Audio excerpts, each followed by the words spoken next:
Sifat 20 itu, sekali lagi saya jelaskan secara ringkas, sifat 20 itu bukan membatasi sifat Allah. Bukan membatasi sifat Allah. Siapa yang berani membatasi sifat Allah? Tapi sifat wujud, qidam, baqa, mukhallafatul hawadis, qiyamuhu binafsih, wahdaniyah, qudrah, iradah, ilmu, hayat, sama, basar, itu adalah sifat kamalat, sifat kesempurnaan dalam kesempurnaan sifat Allah. Jadi jangan seperti Wahabi. Dia bilang, betul memang Allah itu tidak bisa dibatasi dengan sifat. Tapi ketika mereka ketemu ayat Al-Quran, nasullah fa nasiyahum, kalau kalian melupakan Allah, maka Allah akan melupakan kalian. Jadi Allah punya sifat lupa. Kan kacau seperti itu. Maka oleh sebab itu jamaah hadirin yang dimuliakan Allah, kalau keluar daripada Islam ahlu sunnah wal jamaah, pasti sesat. Pasti sesat.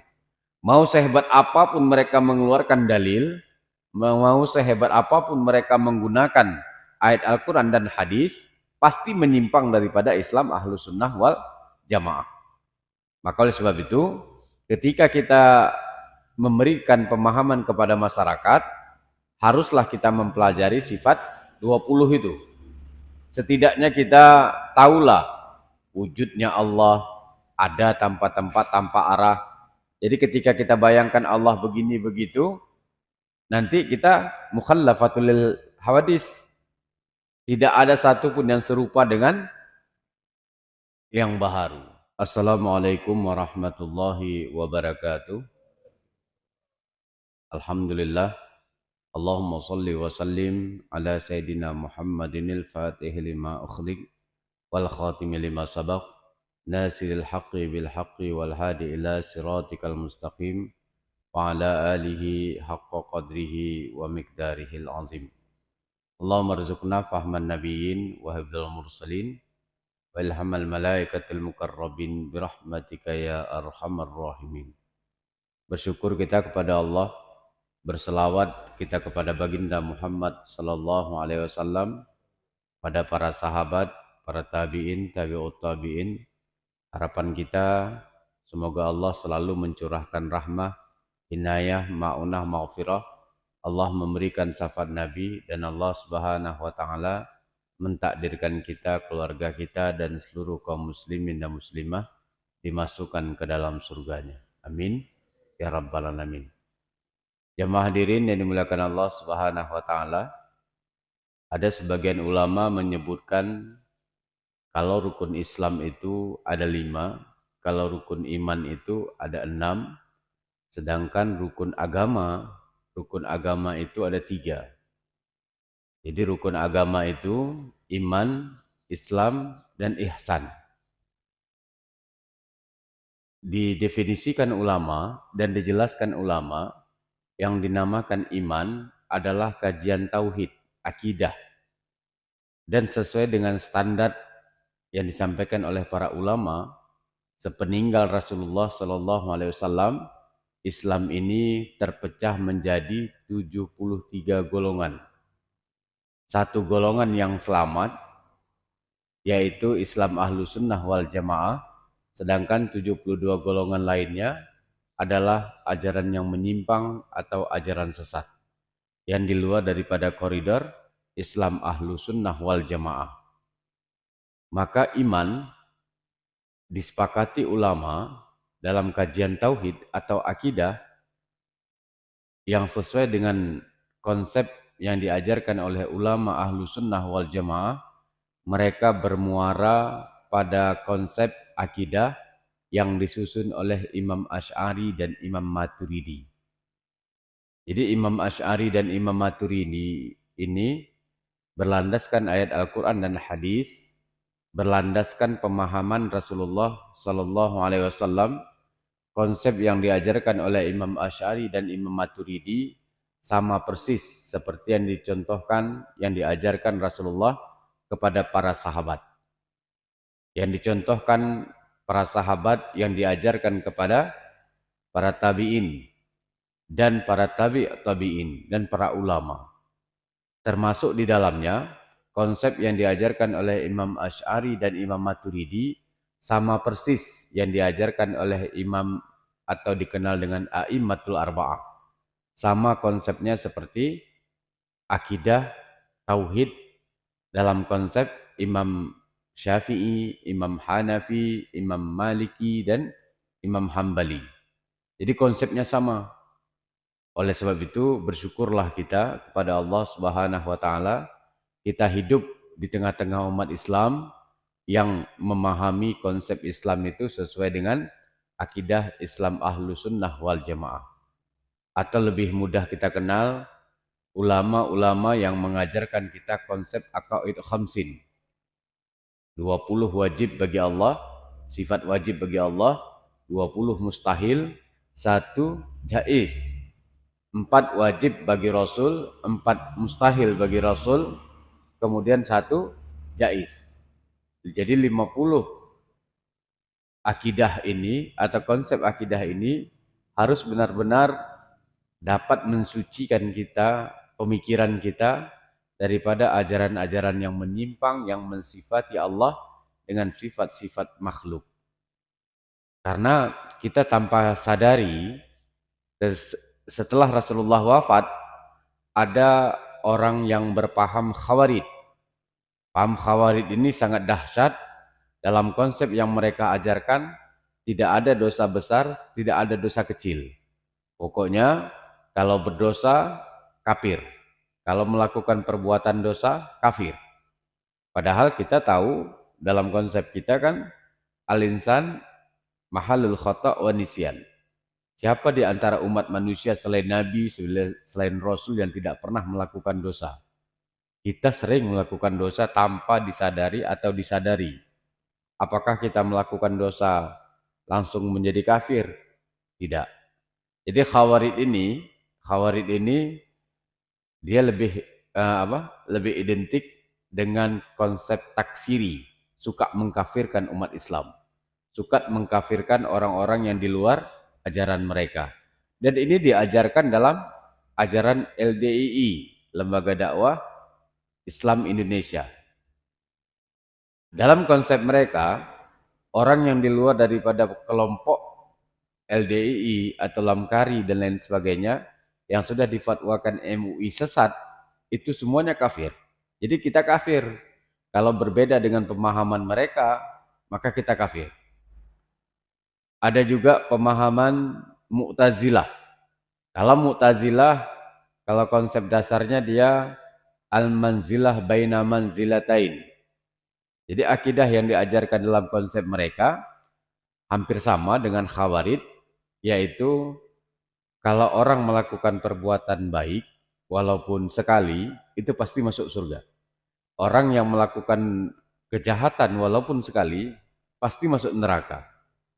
Jadi anak kecil yang meninggal dalam keadaan bayi, ini tidak masuk surga, tidak masuk neraka. Jadi konsep yang mereka ajarkan, al-manzilah baina manzilatain. Mau dimasukkan ke dalam surga tidak ada pahala yang dia lakukan, mau masukkan dalam neraka tidak ada dosa yang mereka lakukan. Akhirnya tidak masuk surga dan tidak masuk neraka. Sedangkan konsep yang diajarkan dalam mazhab kita, akidah kita Islam Ahlus Sunnah wal Jamaah, anak yang meninggal dalam keadaan bayi sebelum baligh, maka Allah berikan kemuliaan masuk ke dalam surga. Sekalipun anak orang kafir. Jadi kalau ada anak kafir meninggal ketika masih bayi, maka insya Allah Allah akan berikan kemuliaan dimasukkan ke dalam surga. Cuman ada sedikit perbedaan antara bayi yang meninggal kafir dalam keadaan orang tuanya kafir dengan bayi yang meninggal dari orang tuanya muslim. Ini perbedaannya, kalau anak bayi yang dari rahim seorang kafir, maka dia menjadi pelayan umat Islam di dalam surga. Jadi kalau saya ketika baca itu, mau jadi apapun jadi, yang penting masuk surga. Mau jadi pelayan, mau jadi tukang sapu pun jadi. Pokoknya masuk surga. Jadi oleh sebab itu jemaah hadirin yang dimuliakan Allah Subhanahu wa taala, ada lagi ajaran yang menyimpang, yaitu kaum Mujassimah. Kaum Mujassimah ini mengidentikan suka menjisimkan Allah. Jadi Asmaul Husna yang mereka baca, Innallah Sami'ul Basir, Allah Maha melihat, Maha mendengar.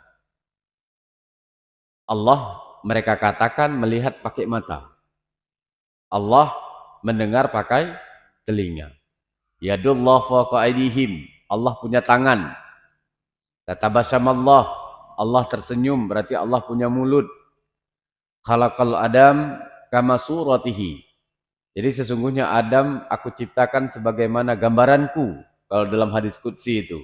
Jadi yang mereka pahami bentuk Allah seperti Nabi Adam. Jadi setelah dibacakan sejarah-sejarah tentang hadis-hadis tentang Nabi Adam, mereka sepakat Allah tingginya 60 hasta. Jadi kan kacau. Itu mujassimah, menjisimkan Allah. Jadi lebarnya Nabi Adam kan 7 hasta. 7 hasta. Jadi kalau 60 hasta itu berarti satu hasta setengah meter. Berarti tingginya Nabi Adam 30 meter tingginya. Berarti Allah seperti itu juga. Itulah rancunya orang-orang yang berpaham mujassimah, yang menjisimkan Allah. Jadi kita usahakan jangan sampai berpaham yang keluar daripada paham ahlu sunnah wal jamaah. Kaum Wahabi Salafi, mereka hampir sama dengan kaum Mujassimah yang menjisimkan Allah. Mereka bilang Allah punya kaki, punya betis, punya mata, punya telinga, punya tangan. Bahkan dalam kitab ulama Wahabi, mereka berbeda pendapat. Ada satu ulama yang mengatakan Allah punya tangan, tapi tangan Allah kiri kanan.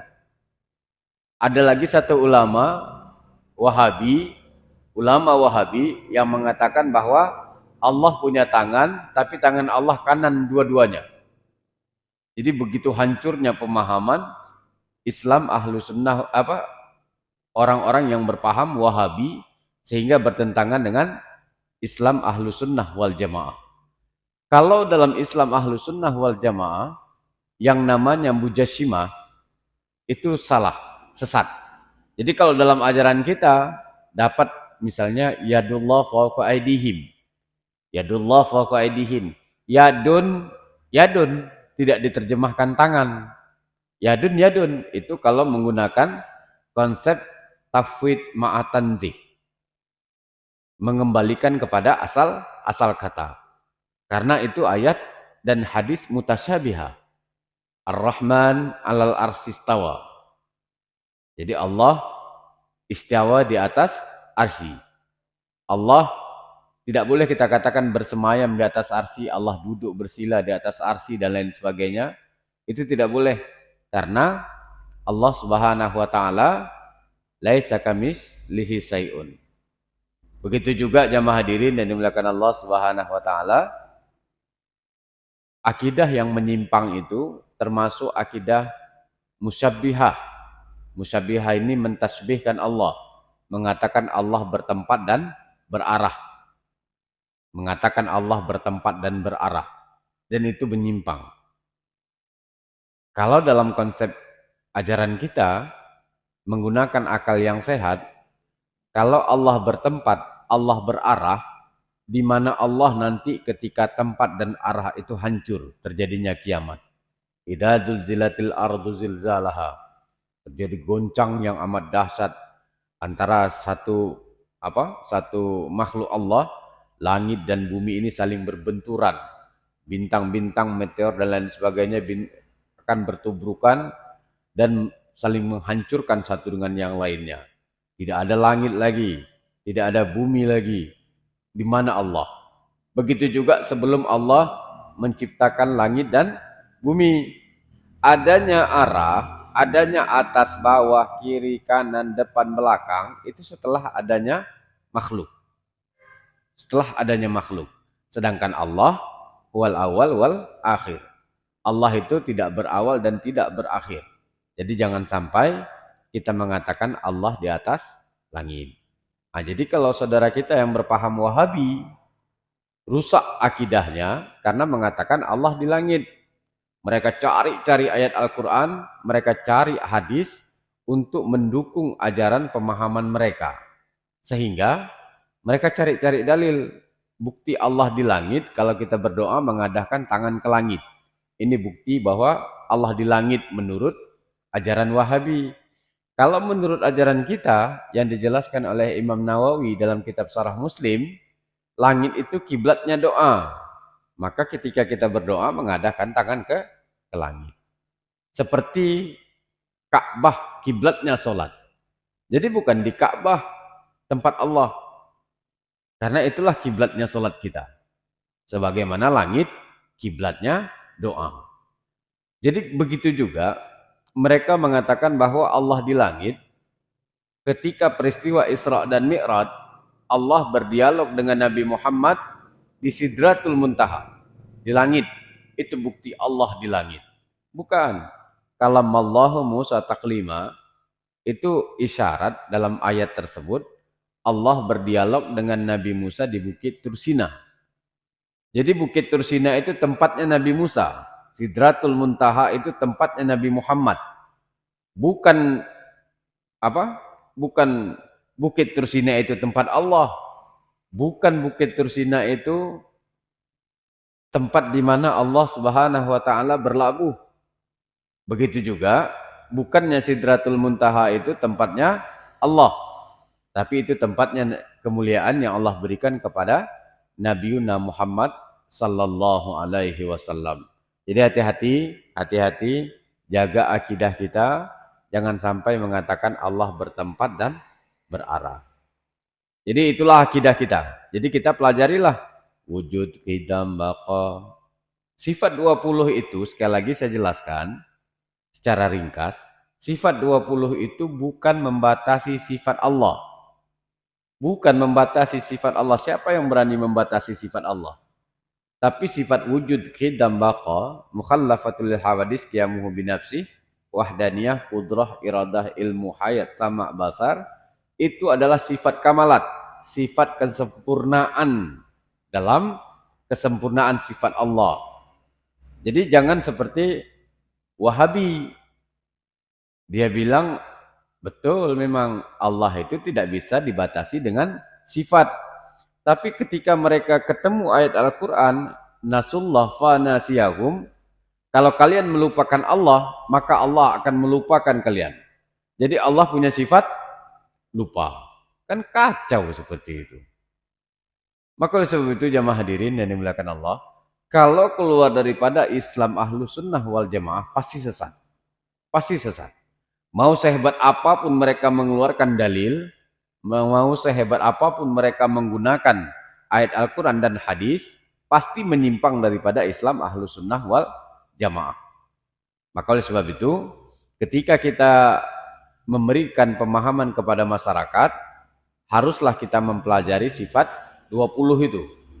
Setidaknya kita tahulah wujudnya Allah, ada tanpa tempat, tanpa arah. Jadi ketika kita bayangkan Allah begini begitu, nanti kita mukhallafatul hawadis. Tidak ada satupun yang serupa dengan yang baharu. Ini di Temiang ada lagi ustadz yang bilang pernah jumpa dengan Allah dalam mimpi.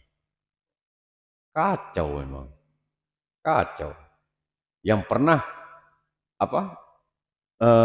menyampaikan di tengah-tengah masyarakat, sehingga dia bilang memang dia sering jumpa Allah.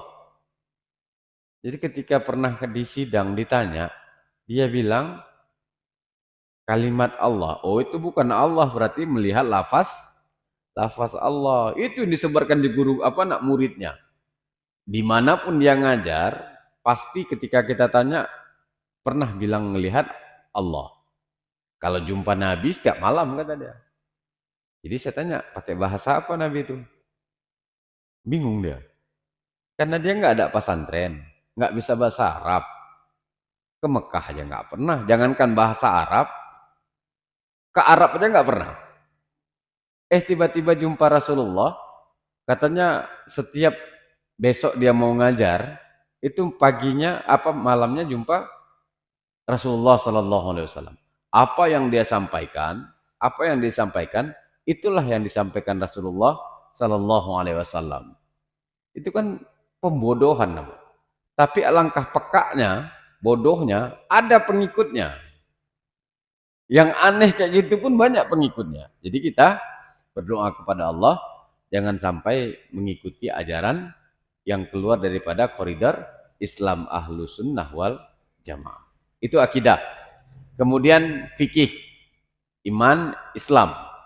Islam itu kajiannya kepada fikih. Ada fikih muamalah, muamalat. Ada fikih munakahat. Ada fikih zinayah, tentang sanksi, ukubat, dan lain sebagainya. Kalau fikih munakahat, pernikahan, udah paham kita kan? Syarat nikah, talak, rujuk, itu kaitannya. Ada fikih ibadah. Fikih ibadah yang sering kita pelajari kita ulang-ulang di Masjid Al-Muhyiddin ini, dari mulai taharah, salat, wudu, zakat, haji, itu fikih ibadah. Yang paling jarang diajarkan di tengah-tengah masyarakat, fikih siasah, fikih politik. Jadi jarang itu dipahamkan, diajarkan di tengah-tengah masyarakat. Jadi sehingga banyak masyarakat yang tidak paham etika dalam berpolitik. Ada 3 baju di toko, ketika kita beli satu baju, apakah 2 baju itu enggak bagus? Apakah 2 baju itu tidak baik? Tidak. Memang pilihan kita satu. Begitu juga kalau kita milih datuk penghulu atau kepala desa, memilih bupati, ada 3 calon misalnya bupati. Siapa yang kita pilih? Bukan dalam artian 2 tadi yang buruk, 1 yang bagus, bukan. Sama semuanya seperti pilpres. Kalau yang nampak sekarang kan calonnya 3. Ganjar Pranowo, Prabowo Subianto, Anies Baswedan. Ketika kita milih Ganjar, jangan kita jelekkan 2 kandidat lain. Kalau di mantalaba akhan bila aibin baqiya bila akhin. Kalau kita mencari orang teman tanpa aib, maka pasti kita tidak punya teman. Karena nggak ada orang yang tidak punya celah. Pasti ada. Ya sudah, kita suka Ganjar, cari kelebihan-kelebihan Ganjar. Apa program-program jejak rekodnya? Apa program-program yang akan dijualnya ketika terpilih menjadi presiden? Jangan ada kesan nanti menjadi boneka asing. Jangan menjadi boneka asing. Kita pilih Prabowo. Ya sudah. Apa kelebihan dia? Itu yang kita jual programnya. Kalau kita suka sama Anies Baswedan, cari kelebihan-kelebihannya dengan tidak menjelekkan kandidat yang lain. Ini kan sekarang udah nyebar.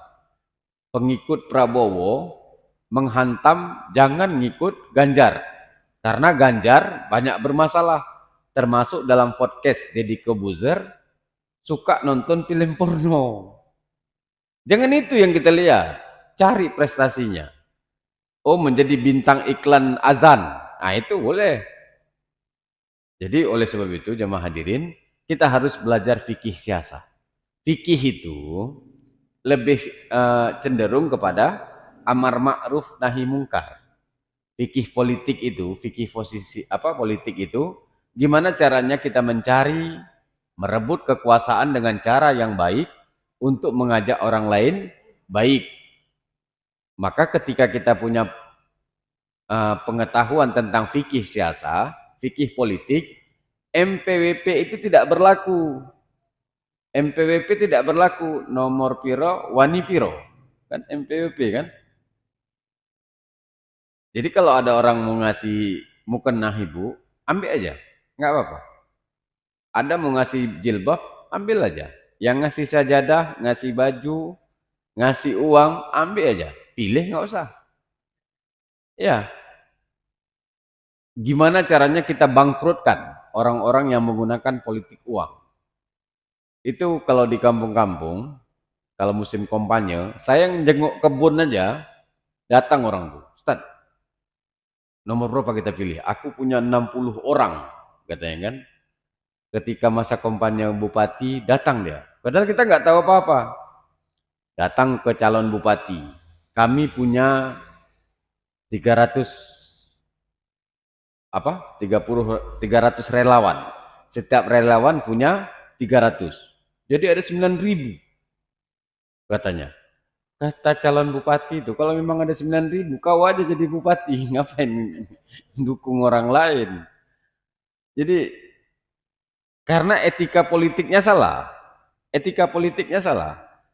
Saya ingat sekali 2017 ada calon bupati yang datang ke dukun. Kenapa saya tahu? Karena dukunnya depan rumah saya. Rumah saya, di sini ada rumah dukun. Jadi bagus pula dukun itu nasihatnya. Kau kalau mau menang, ada berapa TPS di Kabupaten Aceh Tamiang? TPS katakanlah kalau 213 desa, ada 700 TPS.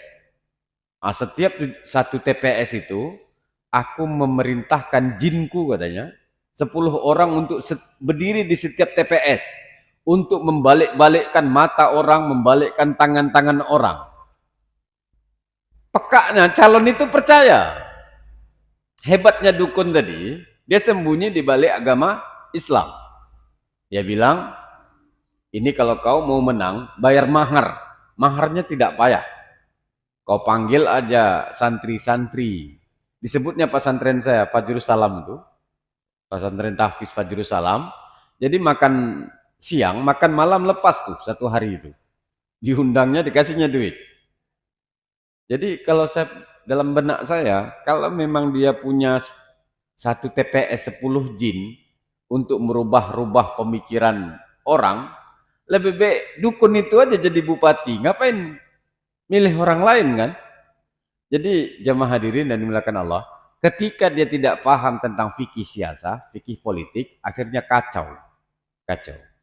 Kemudian jamaah hadirin dan dimuliakan Allah, yang terakhir yaitu ihsan. Rukun agama itu ihsan, akhlak, etika.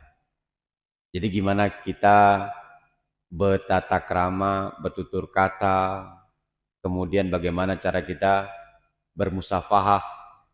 Ini setelah sholat, kan kita bagus musafahah, berjabat tangan itu kan, menggugurkan dosa kita. Oleh Wahabi nggak boleh. Bersalaman setelah sholat nggak boleh. Haram, bid'ah, sesat, masuk neraka. Sekarang saya tanya, kita habis sholat, jangankan salaman, salto 5 kali pun boleh. Jadi kenapa diharamkan? Kita habis sholat, mau salto ke depan 3 kali, ke belakang 2 kali, baru pulang. Karena udah selesai sholatnya. Jadi kenapalah kita memecah belahkan ukhuwah Islamiyah dengan cara kita tidak paham ajaran Islam itu, etika itu. Akhirnya apa? Yang enggak ada dalam pemikiran mereka semuanya bid'ah, semuanya sesat. Kita memuliakan Nabi Muhammad bin Abdullah dengan peringatan Maulid. Insya Allah di masjid ini Ustadz Khairijal ya. Malam kapan? Malam 21. Kalau di daerah perbatasan hari ini yang mengisi ceramah Ustadz Rafiq Khan. Pernah dulu di sini kan? Ustadz Rafiq Khan. Hari ini Maulid di daerah perbatasan Manarul Islam. Jadi ketika kita memperingati Maulid Muhammad bin Abdullah, bid'ah sesat masuk neraka. Bahkan ada Ustadz Wahabi yang mengatakan bahwa peringatan Maulid, makan ketika peringatan Maulid ini lebih haram daripada makan anjing dan babi. Apa enggak dicabut jenggotnya Ustadz itu? Ada Ustadz di Temiang, mungkin kalau yang pernah tahu, yang pernah disidang di MPU, dia bilang itu. Makan anjing dan babi. Ditangkap sama masyarakat, dibawa ke polisi, dibawa ke MPU, direntap, kalau bahasa Temiangnya jenggotnya itu dicabut. Teman saya. Tapi dia paham Wahabi. Jadi dia cerita Ustadz, dia manggil Mustafa. Katanya Aku pernah dipukul, ditunjang, disepak, pernah. Tapi nggak pernah sesakit yang aku rasakan ketika dicabut jenggot itu. Kayak lepas nyawa tuh katanya. Ya kalau 2 biji kan nggak sakit. Ini sekentap dipegang, terus dia panjang jenggotnya ini. Cua gitu. Memang nggak taubat, tetap nggak taubat. Artinya nggak mau kembali kepada Islam ahlu sunnah wal jamaah. Ketika dibantai oleh masyarakat, baru dia taubat. Dia taubat ketika diajak dialog, barulah dia kembali kepada Islam ahlu sunnah wal jamaah. Jadi jamaah hadirin, ihsan itu, akhlak itu, etika itu mengajarkan kita bagaimana bersikap. Kita memperingati maulid itu kan menghidupkan sunnah Nabi baca Al-Quran, menghidupkan sunnah Nabi bersedekah, menghidupkan sunnah Nabi silaturahmi, menghidupkan sunnah Nabi zikir, tahmid, salawatan. Itu kan sunnah Nabi semua. Sunnah Nabi semua. Jadi menghidupkan sunnah Nabi Muhammad bin Abdullah menurut ajaran Wahabi haram. Tapi coba lihatlah di YouTube, ada di kitab-kitab Wahabi itu biar ada. Mereka memperingati Maulid Muhammad bin Abdul Wahab 7 hari 7 malam setiap tahunnya. Makan besar, pesta pora, memperingati pekan. Mereka nggak nyebut Maulid, tapi pekan Muhammad bin Abdul Wahab. Maulid Nabi Muhammad bin Abdullah nggak boleh, tapi mereka membolehkan Maulid Muhammad bin Abdul Wahab. Jadi ketika saya tanya sama Ustadz Wahabi, kenapa mereka memperingati Maulid Muhammad bin Abdul Wahab dan mengharamkan Maulid Muhammad bin Abdullah? Karena Nabi Muhammad lahir dari orang kafir katanya. Jadi menurut Wahabi, Abdullah Aminah itu kafir. Kalau nggak percaya Bapak bisa tanya tuh sama ustadz-ustadz yang atau orang-orang yang berpaham Wahabi. Pasti mereka beranggapan kedua orang tua Rasulullah kafir. Mereka memperingati Maulid, mereka sebut dengan acara haul dan lain sebagainya. Syekh Albani, Syekh Bimbas, ulama Wahabi, Syekh Soleh Fauzan. Jadi mereka memperingati ulama-ulama mereka, kematian ulama-ulama mereka. Jadi kita memperingati kelahiran baginda Muhammad dianggap sesat. Jadi disitulah mereka tidak punya ihsan. Tidak punya ihsan, tidak punya etika, tidak punya akhlak. Karena tidak mempelajari ilmu tasawuf. Menurut mereka ilmu tasawuf itu sesat. Kata. Jadi ada memang ajaran tasawuf yang menyimpang ada. Fikih yang menyimpang pun ada. Akidah yang menyimpang juga ada. Jadi jangan kita serta-merta memponis. Itulah rukun agama kita. Baik jamaah hadirin yang dimuliakan Allah, itulah paparan singkat pada pagi hari ini. Untuk kesempurnaannya, mari kita dialog, diskusi. Silakan bertanya. Satu lagi mungkin. Subhanallah bihamdi, subhanallah bihamdika. Assalamualaikum warahmatullahi wabarakatuh.